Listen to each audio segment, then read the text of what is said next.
Bonjour à tous, j'espère que vous allez bien. Aujourd'hui, nouvelle vidéo. Ça faisait un petit moment que je n'avais pas fait de vidéo où je vais un petit peu faire le point sur le marché. On a fait pas mal de vidéos interviews que je vous invite justement à aller voir si vous ne les avez pas vues, notamment la dernière que j'ai faite avec un fonds d'investissement, notamment le fonds d'investissement de Tim Draper, qui est une personnalité assez connue dans l'écosystème des cryptoactifs. Donc je vous invite franchement à aller la voir, elle était super intéressante. Aujourd'hui, on fait une vidéo pour faire un petit peu le point sur le Bitcoin. Dernière chance pour investir. Donc bien sûr, comme toujours, titre un petit peu aguicheur, le but de cette vidéo, ça va être de parler de plusieurs choses. Déjà, on va parler un petit peu de tout l'excès d'optimisme qu'on a pu avoir depuis notamment le début de l'année 2024.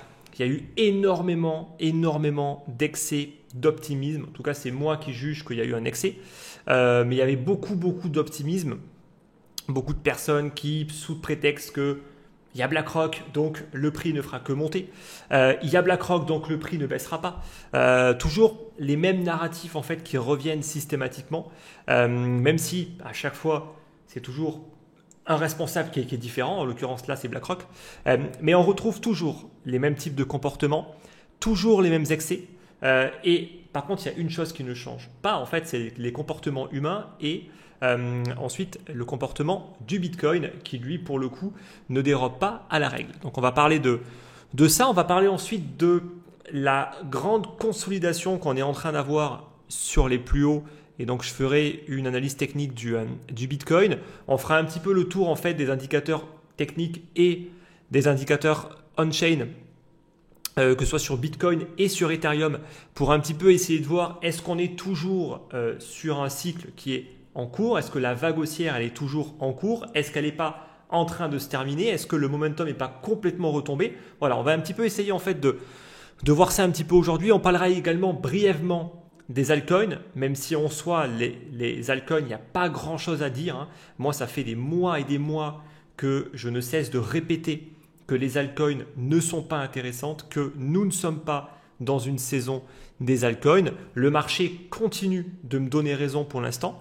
Et pour le moment, les choses, on va le voir justement, ne changent pas. Et ça, c'est important quand même de vraiment le comprendre. On fera un petit peu le point également des ETF, des flux, notamment sur les ETF Bitcoin. Et on terminera par, bien évidemment, l'approche, maintenant que le mois de mai va bientôt commencer.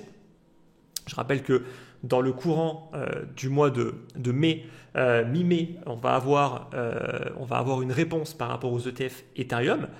Et donc, je pense que ça, j'avais fait notamment une vidéo spéciale pour ça, ça peut avoir quand même un impact assez fort sur le marché. Voilà un petit peu de tout ce qu'on va traiter aujourd'hui. Donc, installez-vous confortablement. Je ne fais pas souvent des vidéos. Là, le but, c'est justement de traiter assez large sur une vidéo qui va encore, à mon avis, durer un petit moment.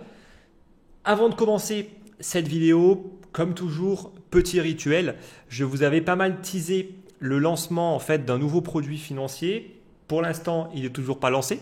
Le produit est créé, le produit est coté en bourse, le produit est fonctionnel, mais pour l'instant, il n'est pas encore lancé pour une simple et bonne raison, c'est que dans la finance traditionnelle, tout est compliqué et tout prend du temps. Et le produit n'est pas encore disponible par la plateforme Interactive Broker, qui est de mon point de vue l'une des meilleures plateformes aujourd'hui pour investir. Et donc, on est en attente de listing sur cette plateforme-là pour pouvoir lancer le produit. C'est une histoire de quelques jours. Donc, ça peut être une semaine, maximum 2 semaines. Encore une fois, quand on passe par des intermédiaires, eh ben, on n'est jamais dans le contrôle par rapport aux échéances et par rapport au timing. Mais en tout cas, le lancement est imminent, donc je rappelle quand même que c'est un produit structuré qui est régulé en Europe, coté sur la bourse allemande de Stuttgart, et qui permet d'avoir une exposition à une stratégie active dans les cryptoactifs, principalement axée sur BTC et ETH. C'est une stratégie qui tourne en live sur une clientèle privée depuis 2021, qui surperforme le Bitcoin avec un risque beaucoup plus contrôlé. dans le sens où le max drawdown est de 20%, là où le Bitcoin peut prendre moins 60%. C'est notamment ce qu'il a pris en 2022. Donc, ce n'est pas une stratégie qui a vocation à faire mieux que le Bitcoin, même si actuellement, elle arrive encore à être un petit peu devant. C'est une stratégie qui vise à répliquer la performance du Bitcoin, mais avec un risque beaucoup plus contrôlé. C'est une stratégie qui a perdu en 2022 dans les 13-14%, j'ai plus le chiffre exact en tête. Et donc, par rapport au Bitcoin, forcément, on perd quand même beaucoup moins. Donc, c'est un produit qui est unique, qui associe performance et la sécurité de la finance traditionnelle, accessible directement depuis des plateformes d'échange comme Interactive Broker et Swissquote, votre banque traditionnelle et même les assurances vie, notamment les assurances vie luxembourgeoises. Donc en fait, c'est un produit qui en plus vous permet d'être encore plus optimisé fiscalement, dans le sens où aujourd'hui, c'est impossible de mettre de la crypto directement dans une assurance vie. Éventuellement des ETF, mais on est sur du long only et pas une stratégie active. Donc c'est un produit qui en plus de ça peut être optimisé fiscalement via les assurances vie luxembourgeoises. Je n'en dis pas plus. Pour être informé du lancement, il faut envoyer un email. Le mail est dans la description, c'est eti@dsm.finance. On attaque avec cette vidéo. L'excès d'optimisme. L'excès d'optimisme, en général, c'est un signal de vente ou à minima de prudence. Et de mon point de vue, ça a été plutôt de la prudence plutôt qu'un réel signal de vente lorsqu'on a commencé à avoir vraiment énormément d'optimisme dans beaucoup de discours, beaucoup de personnes en fait qui étaient extrêmement sûres d'eux sur le fait en fait que l'année 2024 allait être une année extrêmement haussière. Moi déjà, quand je vois des certitudes, j'ai peur. Voilà. Il ne faut jamais être certain de quoi que ce soit quand on parle d'investissement, parce que personne ne peut savoir de quoi l'avenir est fait. Ça, c'est vraiment une chose qui est quand même très importante. Donc, quand il commence à y avoir des discours en mode c'est bon, il y a BlackRock, donc toute la liquidité de la finance traditionnelle va se déverser en fait dans le marché des crypto-monnaies, donc c'est du up only. Là, il faut commencer à être prudent. Quand BlackRock devient l'excuse au fait de ne plus avoir de correction et d'avoir un super cycle, il faut être prudent. Donc vraiment, l'excès d'optimisme, on l'a vu et je vous invite honnêtement, alors moi je le vois rapidement, mais d'aller voir en fait les chaînes YouTube, etc., de ceux qui font des vidéos tous les jours, etc. Franchement, l'optimisme, il était au maximum en ce début d'année. Et honnêtement, ça m'a vraiment fait peur. En tout cas, ça m'a fait prendre beaucoup de recul.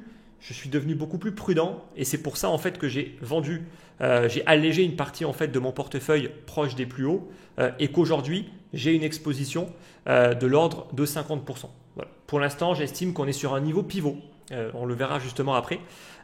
Et donc sur un niveau pivot où ça peut basculer sur une correction plus ou moins importante et donc une pause beaucoup plus longue sur le marché.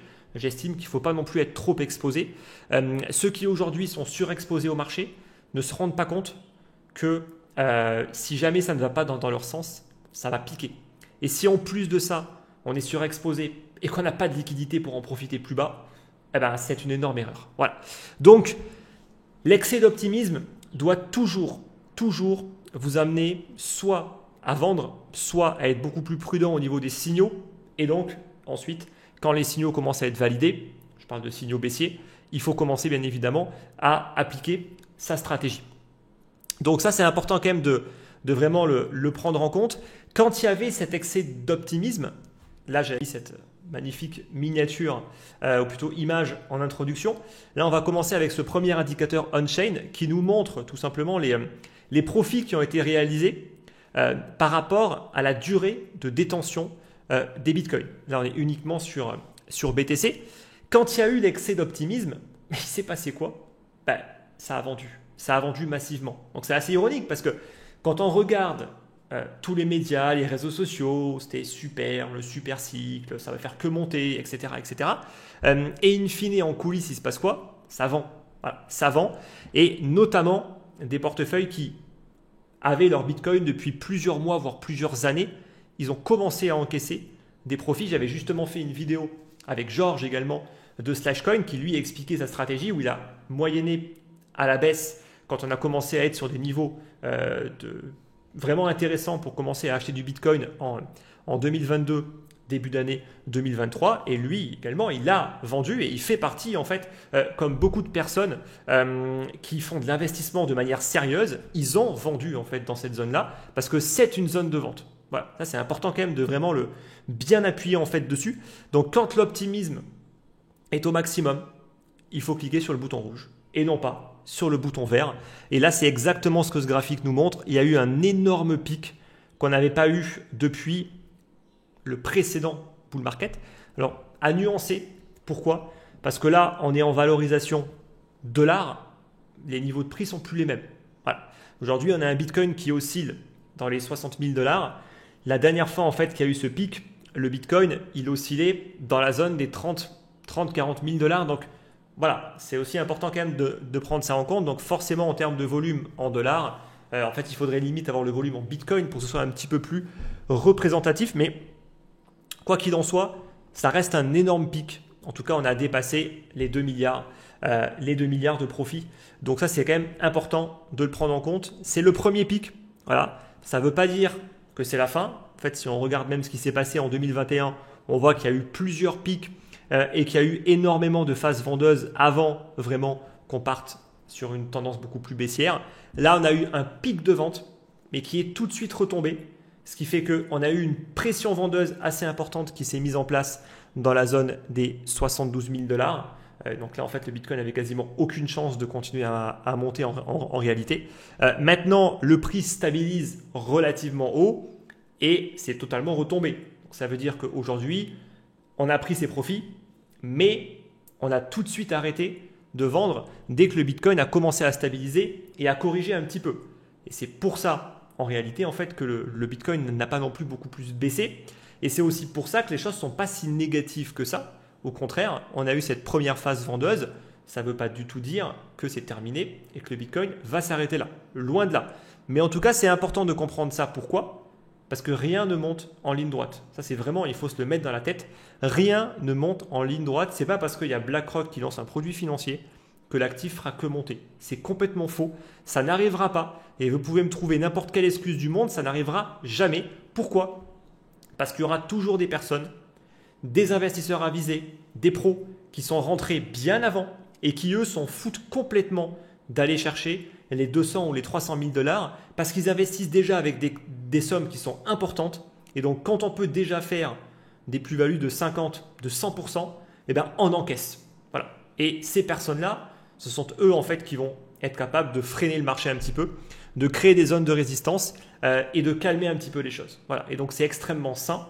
Ce sont vraiment des comportements qui sont totalement normaux. Voilà. Ça, c'est vraiment important quand même de le comprendre. Et donc, quand le Bitcoin, ou en tout cas, s'il est amené, parce qu'encore une fois, rien n'est jamais sûr, s'il est amené à repartir sur une nouvelle vague haussière, eh bien, le même type de comportement va se reproduire. Et dans la zone peut-être des 100 ou des 120 000 $, eh bien, il y aura de nouveau ces comportements-là de vente. Et encore une fois, il ne faudra pas commencer encore à acheter quand l'optimisme va revenir et qu'on sera sur des niveaux de prix encore plus élevés. Voilà. Encore une fois, ce n'est pas de l'achat qu'il faut faire, c'est de la vente. Voilà. Ceux qui achètent sur ces niveaux, c'est juste les dindons de la farce, sont ceux qui vont se faire rincer par le marché parce que les pros, ceux qui gagnent depuis longtemps sur ce marché, ils vendent. Voilà. Donc j'espère que c'est clair par rapport à tout ça. Maintenant, parlons un petit peu de la grande consolidation sur ces plus hauts, ce qui bien évidemment est quand même une caractéristique technique extrêmement haussière en l'état actuel des choses. Malgré cette première phase de vente, malgré le halving, qui aurait pu être un événement de type sell the news, ben, au final, ça ne l'a pas du tout été. Ça a été un non-événement total. C'est-à-dire que là, le halving, mais personne n'en a parlé à part les quelques médias qui avaient absolument rien à faire de leur journée et qui ont posté le fameux halving day. Mis à part ça, franchement, moi, personne n'a parlé du halving et le marché sont contrefichés parce que comme à chaque fois, c'est un événement qui est pricé des mois, si ce n'est des années à l'avance, vu qu'on sait exactement à quelques jours près quand le halving va avoir lieu, tout comme on sait déjà que le prochain halving aura lieu dans 4 ans. bien évidemment, vu qu'après c'est basé sur un numéro de bloc, la création de blocs, elle ne se fait pas à chaque fois toutes les 10 minutes précises. Ça peut être un tout petit peu moins, un tout petit peu plus. Donc sur 4 années, ça peut décaler en fait de plusieurs jours. Mais en tout cas, on sait en tout cas déjà des années à l'avance quand aura lieu le halving. Donc comme à chaque fois, un événement connu à l'avance est un non-événement. Bon, ça maintenant, je pense que quand même les gens, je pense qu'ils ont quand même compris. Parce que là, vraiment, il n'y a pas eu du tout d'engouement particulier par rapport au halving. Et c'est plutôt bien. Parce que pour une fois, quand même, je trouve que les gens, ils apprennent. Ce n'était pas le cas auparavant, où le halving, à chaque fois, il y avait beaucoup d'attentes. Je pense que là, maintenant, il y a quand même de moins en moins d'attentes par rapport au halving. Je parle de réaction de court terme, bien évidemment. Donc, on consolide sur les plus hauts.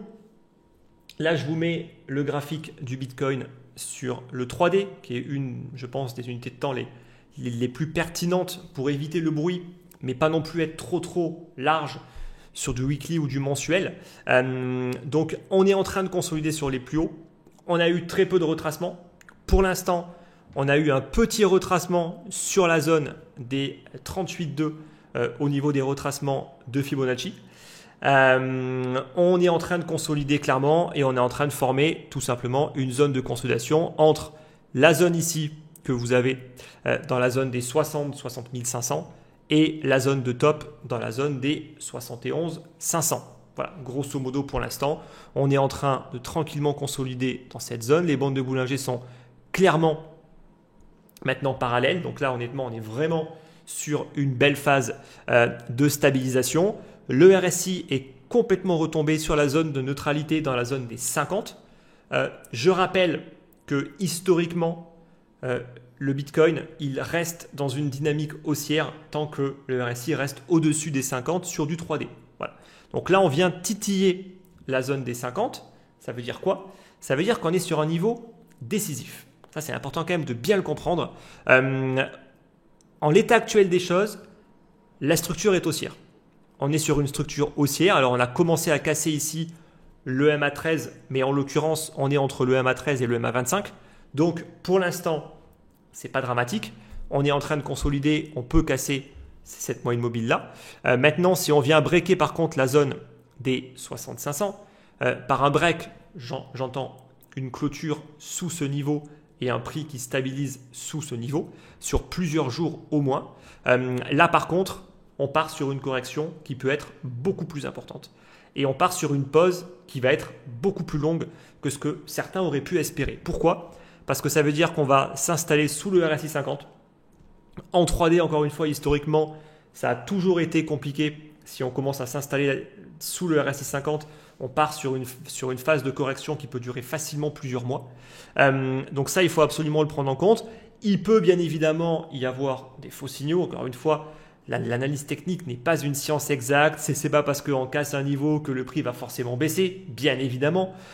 Mais quand on a en fait un cumul de choses qui viennent ajouter des confirmations baissières, eh bien, il faut être capable de les prendre en compte. Donc une cassure du RSI 50, une cassure de l'EMA 25, une cassure de notre zone de consolidation ici qui a été testée 3 fois, même 4 fois cette zone de support. Si elle est cassée, c'est la porte ouverte pour une correction plus puissante avec honnêtement le retracement des 50% qui est très facilement atteignable dans la zone des 56.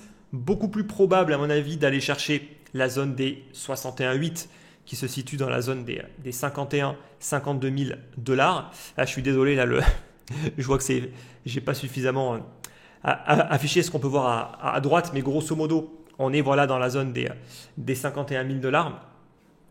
Et sur une correction qui dure, pourquoi pas aller chercher dans la zone des 45. On aurait également nos deux moyennes mobiles ici, en l'occurrence le MA200 et la moyenne mobile à 100 périodes qui pourraient venir chercher dans la zone des 45. Mais là, on serait sur une correction quand même qui serait assez puissante. Encore une fois, ça peut prendre plusieurs mois de baisse et ça veut dire que ceux qui ont des attentes de faire des nouveaux plus hauts, d'aller chercher en fait les 100 000 $ et plus, eh ben, ce sera peut-être au 3e, voire au 4e trimestre de l'année 2024 et pas avant. Voilà, ça va demander beaucoup de temps. Plus on s'installe dans une dynamique de correction, plus ça va prendre du temps pour être capable de correctement repartir. Encore une fois, si nous sommes dans une dynamique qui est réellement très haussière, les corrections sont rapides, la volatilité est toujours présente. Or là, ce n'est pas ce qu'on a. On a une stabilisation, on a une baisse des volumes et honnêtement, de mon point de vue, je pense qu'il ne faut absolument pas mettre de côté ce scénario. Ceci étant dit, tant qu'on ne break pas la zone des 60, 6500, il est inutile également de commencer à trop miser sur la baisse. Voilà.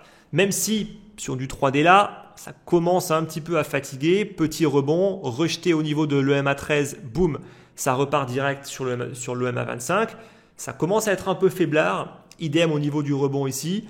Début de rebond sur le RSI 50, boum, on revient à le tester. Voilà, encore une fois, s'il faut parier, de mon point de vue, on est plus sur une configuration technique qui amène à du temps et de la continuation de correction qu'à une continuité haussière.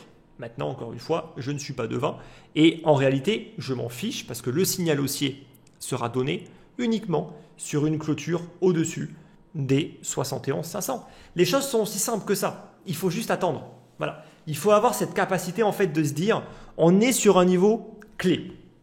Si ce niveau est cassé par le bas, on a une opportunité pour venir recharger bien plus bas. Que ce soit dans la zone des 50, voire même pourquoi pas dans la zone des 45. Ceux qui sont full exposés ici, vous ne jouez que la hausse. Donc ça veut dire que si le Bitcoin se reprend du moins 15 ou du moins 20, vous êtes sous l'eau, vous serrez les fesses et vous faites rien. Donc encore une fois, c'est là où la gestion active de mon point de vue est beaucoup plus pertinente, c'est que peu importe le scénario, on est confortable dans ce qui se passe. Si ça baisse, c'est génial. En tout cas, moi, j'ai 50% de mon bag qui est en stablecoin, donc on va pouvoir tranquillement accumuler. Et si par contre ça repart à la hausse, ben on re-rentre dans la zone des 72. Et en l'occurrence, entre ici ou là, on parle de quelques pourcents, honnêtement. Donc, c'est vraiment pas grand-chose. Donc, encore une fois, les choses sont assez simples pour l'instant.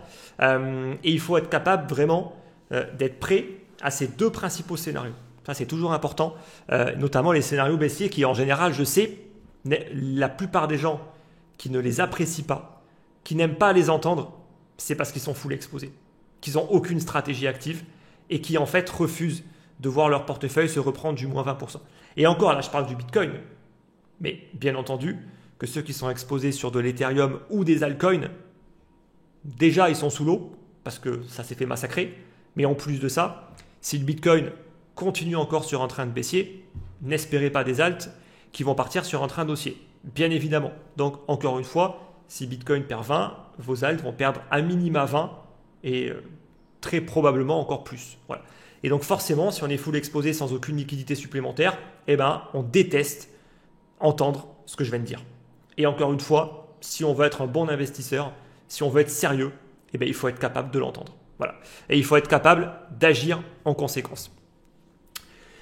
Maintenant, on va regarder un petit peu plus les indicateurs fondamentaux. Au niveau des indicateurs fondamentaux, donc là, je vous mets le NUPL qui nous montre les profits et les pertes non réalisées. En l'état actuel des choses, nous sommes dans une phase plutôt haussière. Ça veut dire qu'il y a de la plus-value. Beaucoup de personnes ont de la plus-value. On n'est pas non plus dans une situation où tout le monde est en profit. C'est là où il faut être extrêmement prudent quand il y a beaucoup en fait de plus-value parce que là les marchés deviennent très tendus et c'est notamment donc la phase bleue ici, mais phase que nous n'avons pas forcément eu en 2021, quoique on l'a eu, mais vraiment un chouïa, on l'a à peine touché.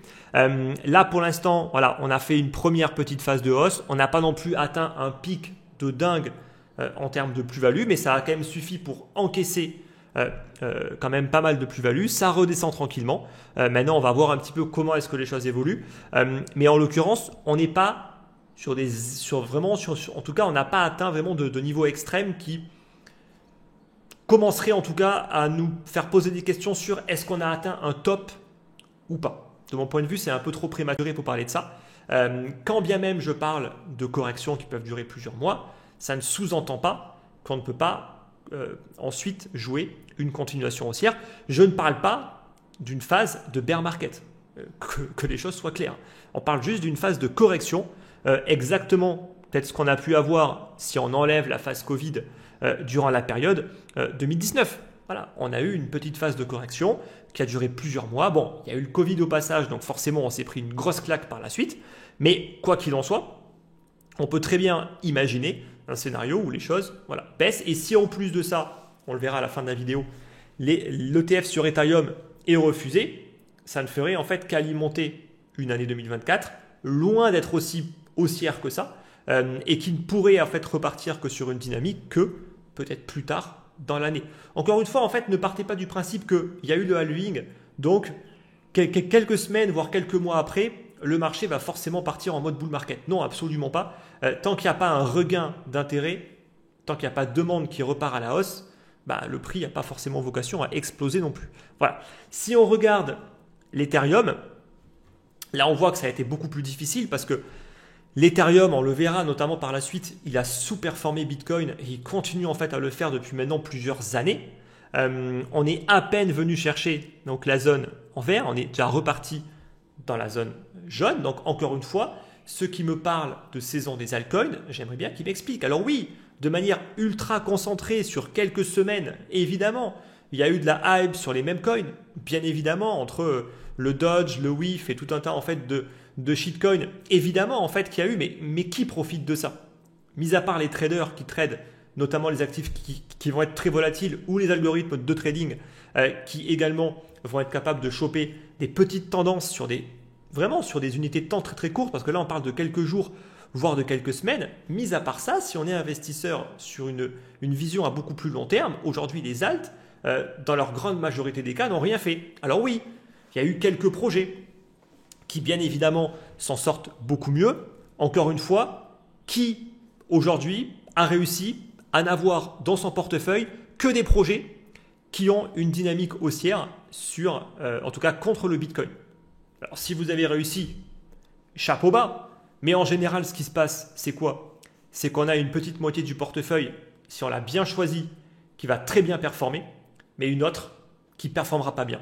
Et donc si on fait la moyenne des choses, on peut parfois tendre à faire un tout petit peu mieux que le Bitcoin, mais dans une tendance qui n'est pas fortement haussière pour les altcoins, ça reste quand même très compliqué. C'est beaucoup d'énergie pour une réussite qui n'est pas du tout garantie. Voilà. Et donc c'est ça en fait que je veux dire, c'est que pour l'instant nous n'avons pas eu cette phase où vraiment sur les altcoins durant plusieurs semaines voire quelques mois, on est vraiment dans une dynamique qui est beaucoup plus facile à gérer pour aller chercher de la surperformance. Là les choses sont quand même vachement plus compliquées. Et donc par rapport à l'Ether, on le voit, il y a beaucoup moins de profits qui sont pour l'instant non réalisés. Et ça, c'est une caractéristique et on le verra par rapport notamment à l'analyse technique de l'Ether et des altcoins. Si on prend les alts, parlons-en parce qu'encore une fois, il faut dire les choses. Les altcoins contre Bitcoin aujourd'hui sont toujours dans une dynamique baissière. Je sais que c'est un mot que les gens n'aiment pas, mais il faut le dire. On est baissier. Encore une fois, depuis la fin d'année 2021, les altcoins sont baissières contre Bitcoin. Ça, il faut le dire. Donc, ça veut dire que ceux qui, depuis le début, sont full exposés aux alts, ces personnes prennent un risque énorme pour un rendement pitoyable. Voilà. Donc, c'est une très mauvaise stratégie. Il suffit d'attendre un début de retournement de tendance qui, pour l'instant, n'a pas eu lieu. Il y a eu des débuts de signal. On a eu un début de signal en début d'année qui a été rapidement invalidé. On a eu de nouveau une tentative, il y a quelques semaines de cela, qui a été totalement invalidée avec une forte baisse des altcoins. On est revenu chercher le bas de la zone de support ici. Il y a eu énormément d'altcoins qui ont pris des moins 40, des moins 50%. Donc, encore une fois, c'est là où je dis que en fait, c'est un risque vraiment qui est très important parce que ces altcoins-là ne performent pas forcément très très bien. Mais par contre, quand il faut baisser, elles baissent. Si on prend des projets qui étaient phares, on prend des projets comme Polygon, comme Cosmos, comme XRP, et je ne cite pas que XRP, histoire de dire que je n'ai pas envie juste de taper sur XRP. Moi, je m'en fous complètement. Mais d'un point de vue technique, c'est dégueulasse. Il n'y a aucun intérêt d'être exposé sur un actif qui a un graphique aussi moche.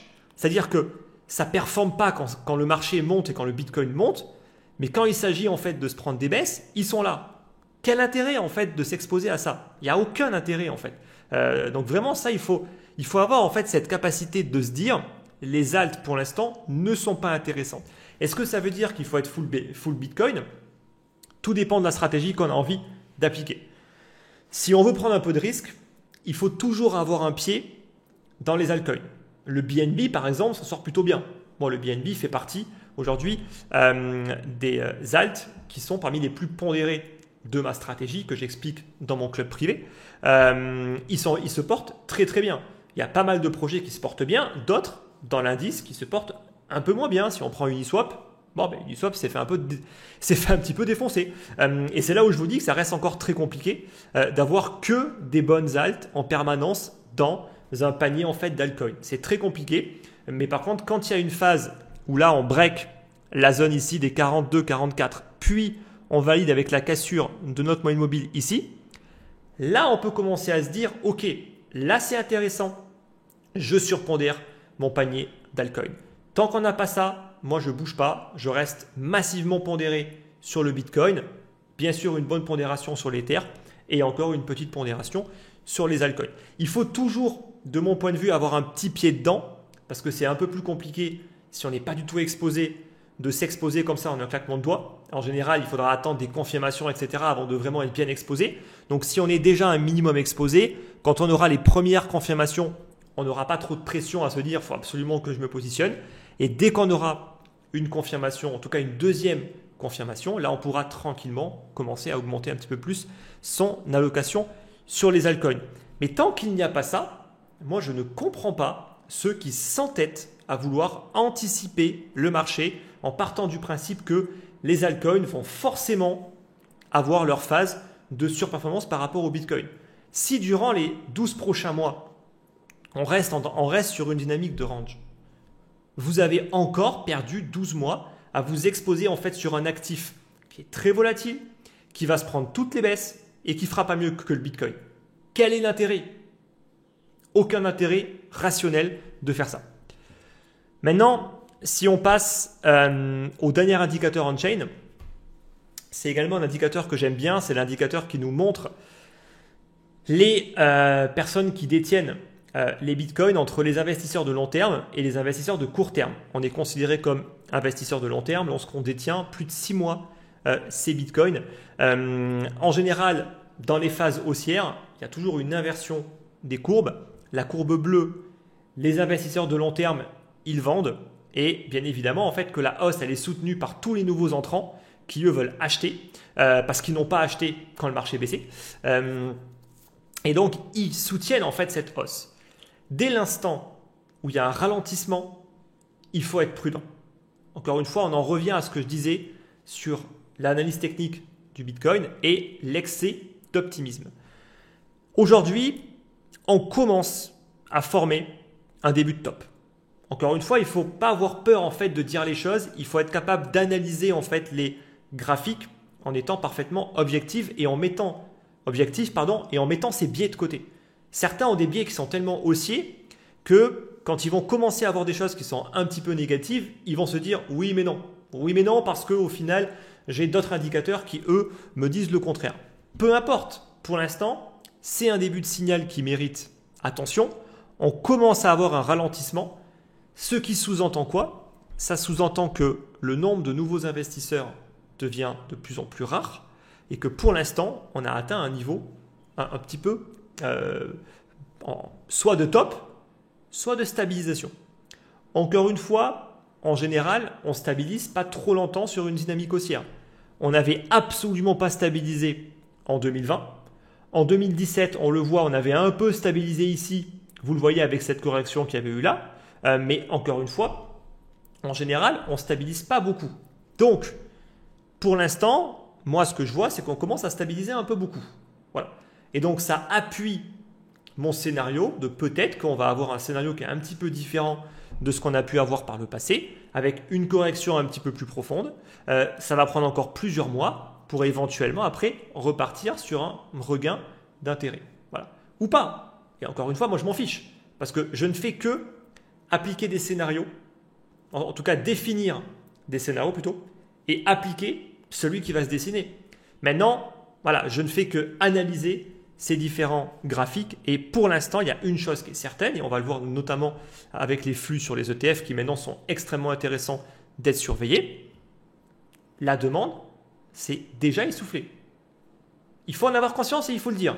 Voilà. La demande, c'est clairement essoufflé pour l'instant, et on le voit, les volumes se sont effondrés. Beaucoup moins de personnes parlent du Bitcoin. Voilà. Et encore une fois, c'est une caractéristique clé. Donc ça, il faut le prendre en compte. Maintenant, si on regarde les flux au niveau des ETF, il y a une corrélation directe. Là, vous le voyez, quand les flux sont positifs et fortement positifs, le prix il est clairement poussé à la hausse. Dès que les flux ont commencé à ralentir, voire à passer négatif, le prix a commencé à stabiliser et à corriger. En l'état actuel des choses, on est maintenant sur des volumes qui ont vachement baissé et des flux qui sont un petit peu positifs, un petit peu négatifs. Mais on le voit clairement, l'intérêt, la hype est totalement retombée par rapport aux ETF Bitcoin. Aujourd'hui, qu'est-ce qui pourrait reprovoquer un début d'engouement ? S'il n'y a rien qui change par rapport à la SEC et qu'il n'y a pas de nouvelles ETF qui apparaissent sur d'autres alts comme l'Ethereum, je ne vois pas trop pourquoi est-ce que pour l'instant, en tout cas, les choses devraient changer. Voilà. En termes d'AUM, on le voit par contre que ça stabilise. Alors certains vont me dire, oui, mais ceux qui ont investi, ils sont là pour holder. Certes, une partie sont là pour holder. Maintenant, on verra quand les prix vont commencer à vraiment corriger. Si le Bitcoin repère 20%, il serait intéressant de voir si l'AUM continue à se stabiliser ou pas. On est sur une phase de stabilisation. Qui vend sur ces niveaux ? Beaucoup de personnes ont vendu proche des plus hauts parce qu'on était sur un niveau d'excès et le prix était beaucoup monté. Mais qui va vendre maintenant après des mois de stabilisation ? Personne ne vend. Donc les gens attendent et c'est normal en fait. Et c'est pour ça qu'il y a une baisse drastique des volumes d'échange. Donc il faudra voir en fait comment est-ce que l'AUM va évoluer. Si on break à la baisse, est-ce que l'AUM va baisser ou pas ? En tout cas, pour l'instant, effectivement, on est à peu près dans les 54-53 milliards d'AUM. Il sera intéressant de voir si cet AUM se stabilise et si il est amené après à pouvoir tranquillement repartir à la hausse. Donc, voilà en tout cas un petit peu par rapport à ça. Donc, j'espère en tout cas que c'est clair par rapport au Bitcoin, par rapport à ces différentes analyses. Encore une fois, ne croyez pas que les institutionnels sont débiles et vont acheter en fait un Bitcoin sur ses plus hauts. Voilà. Encore une fois, ceux qui, avec leur narratif, BlackRock et compagnie, le prix fera que monter. Non, les instituts ne sont pas débiles, ils ne vont pas acheter un actif sur une zone de résistance. Voilà. Donc encore une fois, en plus, quand on parle de BlackRock, ça veut tout et rien dire. C'est-à-dire que parfois, j'ai l'impression que quand les gens parlent de BlackRock, c'est les petites mains invisibles qui contrôlent le marché. En réalité, ce n'est pas du tout ça. En réalité, BlackRock, ils ont émis un produit et ensuite, c'est leurs clients qui investissent dedans. Donc en fait, BlackRock, ce sont les clients de BlackRock. Et les clients de BlackRock, certains, effectivement, vont acheter un petit peu en mode FOMO, mais tous les gros fonds qui maintenant peuvent commencer à s'exposer de manière beaucoup plus importante sur le Bitcoin, les high net worth, toutes ces personnes-là qui sont conseillées en plus par des personnes qui, peut-être pour certaines, sont mauvaises, mais probablement beaucoup sont quand même plutôt bonnes, je pense, dans leur métier. Je pense que dès lors qu'on commence à gérer des millions, des dizaines ou des centaines de millions, il y a forcément des mauvais, mais je pense qu'il y a plus de bons que de mauvais. Ils ne sont pas débiles. Ils ne vont pas acheter du Bitcoin, ils ne vont pas recommander en fait d'acheter du Bitcoin sur un niveau de résistance. Donc, encore une fois, ne croyez pas en fait que tout le monde va juste se jeter en fait sur le Bitcoin comme ça et il ne fera que monter. Non, ça c'est totalement utopique et ça n'arrivera pas. Donc, également à noter maintenant, est-ce qu'on n'aura pas une corrélation avec les marchés traditionnels qui va de nouveau augmenter ? C'est un petit peu ce qu'on a commencé à voir. On l'a vu avec les problèmes géopolitiques au Moyen-Orient et au Proche-Orient. On voit que le Bitcoin réagit. En soi, qu'est-ce que le Bitcoin en a à foutre de la guerre entre l'Iran, Israël et les Américains au milieu ? Techniquement, le Bitcoin s'en fout complètement. Et pourtant, il y a des réactions. Donc, on voit que maintenant, plus il y aura d'acteurs de la finance tradie qui vont être présents dans le marché des crypto-monnaies, plus la corrélation va être importante. Et en plus de ça, le Bitcoin a la chance et parfois la malchance d'être coté en permanence. Donc quand il se passe un événement le week-end, ben, il n'y a que le Bitcoin pour réagir. Voilà. Et donc qu'est-ce que vont faire les investisseurs qui sont d'un côté investis sur les marchés financiers classiques mais qui ne peuvent pas du tout utiliser le week-end? Ben, s'ils doivent commencer à paniquer et à protéger un peu leur capital, et ben, c'est de suite le marché crypto qui va être vendu. Donc ça, également, il faut le prendre en compte. Cette corrélation-là doit être prise en compte. Aujourd'hui, on a des marchés tradis qui restent relativement hauts. On a des éléments macro qui ne sont pas toujours très positifs. Alors même si la corrélation entre la macro et les marchés financiers, il n'y a pas de corrélation directe, que les choses soient claires, mais quand même, il y a des événements qui peuvent quand même provoquer des mouvements importants sur les marchés. Les taux d'intérêt qui vont rester élevés bien plus longtemps que tout ce qu'on avait pu anticiper il y a de cela 6 mois ou 1 an. L'inflation qui a beaucoup plus de mal à reculer maintenant aux États-Unis. Bref, beaucoup de choses qui font qu'il faut être un peu plus prudent maintenant et faire attention à cette corrélation. Maintenant, on va finir avec l'Ether. Donc, j'avais fait une vidéo par rapport aux ETF Ethereum en indiquant que de mon point de vue, clairement, le marché price un refus. Et c'est vraiment visible. Là, si on regarde l'Ether contre le Bitcoin, bon, mais on est sur une dynamique baissière, comme pour les alts en fait, depuis 2021. Voilà. Depuis 2021, l'Ethereum n'est pas réellement intéressant. Le Bitcoin est beaucoup plus intéressant. On est vraiment sur un trend qui est encore plus baissier que les altcoins quand je vous ai montré le graphe du Total 3, dans le sens où l'Ethereum n'a même pas été capable pour l'instant d'avoir un support qui tient. Et là on le voit, on n'arrête pas de baisser, on a break le support des 0,51 et on est venu chercher pile poil cette zone ici, la zone des 0,46. Donc pour l'instant l'Ether, il est baissier. Et jusqu'à preuve du contraire, il est baissier. Voilà. Donc tant que on ne repasse pas au-dessus du RSI 50 et tant qu'on ne vient pas en réalité breaker le niveau qu'il y a ici, dans la zone des 0,54, 0,55, et qu'on arrive à s'installer au-dessus de cette zone, Ethereum est dans une dynamique baissière par rapport au Bitcoin. Et donc encore une fois, inutile de surpondérer un actif qui est dans une dynamique baissière. Ça ne veut pas dire qu'il ne faut pas avoir d'Ethereum. Ça veut juste dire en fait que ça ne vaut pas le coup d'en avoir trop. Voilà, ça veut surtout dire ça. Et moi, c'est comme ça en tout cas que j'arbitre mes choix. Et c'est pour ça que pour l'instant, j'ai conservé un portefeuille qui est en majorité exposé au Bitcoin pour plus de la moitié. Voilà. Et pour l'instant, ça m'a donné raison d'attendre et de ne pas vouloir systématiquement anticiper et d'attendre des confirmations. Regardez, à chaque fois qu'on est venu chercher la zone ici, combien de personnes ont commencé à se dire « c'est bon l'Ether, ça part, je surpondère ». On n'attend pas de confirmation, boum, c'est rejeté et c'est rejeté. Voilà. Et à chaque fois, on se trompe et à chaque fois, on se fait avoir par le marché. Il faut attendre des confirmations. Ça, c'est vraiment l'une des règles de base. Donc maintenant, est-ce que l'ETF va être listé ou pas? Personnellement, j'en ai aucune idée. Personne n'en a aucune idée. Le marché price pour un refus. Le marché a probablement raison parce que très souvent, les gens sont toujours très bien informés. Je pense que les personnes de chez BlackRock, ils savent très bien que la SEC est en train quand même de tout faire pour essayer de le faire refuser. Est-ce qu'ils vont réussir? On verra. Il y a des plaintes qui ont été déposées contre la SEC. On ne sait pas comment ces choses-là vont aboutir. Il y a Consensus, justement, qui essaie de défendre Ethereum. Et donc, ils peuvent également avoir gain de cause. Et les choses peuvent se débloquer rapidement. Et sur les graphiques, ça va également se débloquer très rapidement. Mais encore une fois, on ne sait pas de quoi l'avenir est fait. Et à trop vouloir anticiper parfois, on peut se casser les dents, alors qu'il suffit juste d'attendre tranquillement des confirmations. Donc déjà, on verra, je crois que c'est aux alentours du 21 ou du 22 mai, si je ne dis pas de bêtises, mais c'est à peu près dans ces eaux-là, que la deadline de la SEC pour l'ETF Ethereum va devoir être donnée. S'il y a un refus, je ne pense pas qu'il y ait honnêtement de mouvement puissant.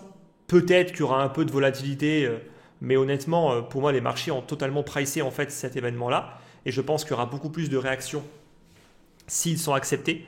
Parce que là, ce sera beaucoup plus un élément de surprise. Encore une fois, les marchés ne réagissent que quand il y a une surprise, un événement auquel ils ne s'étaient pas préparés.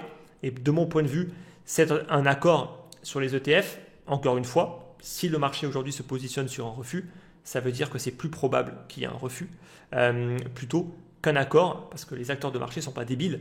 S'ils se positionnent à la baisse, s'ils se positionnent sur un refus, c'est pas pour rien. Voilà, c'est parce qu'il y a beaucoup d'éléments qui confirment un probable refus et une acceptation peut-être que bien plus tard. Voilà. Et peut-être qu'une acceptation aura lieu en fin d'année 2024, parce que peut-être que BlackRock ne lâchera pas l'affaire, et peut-être que c'est ça qui alimentera une nouvelle vague haussière et un nouveau narratif sur le marché.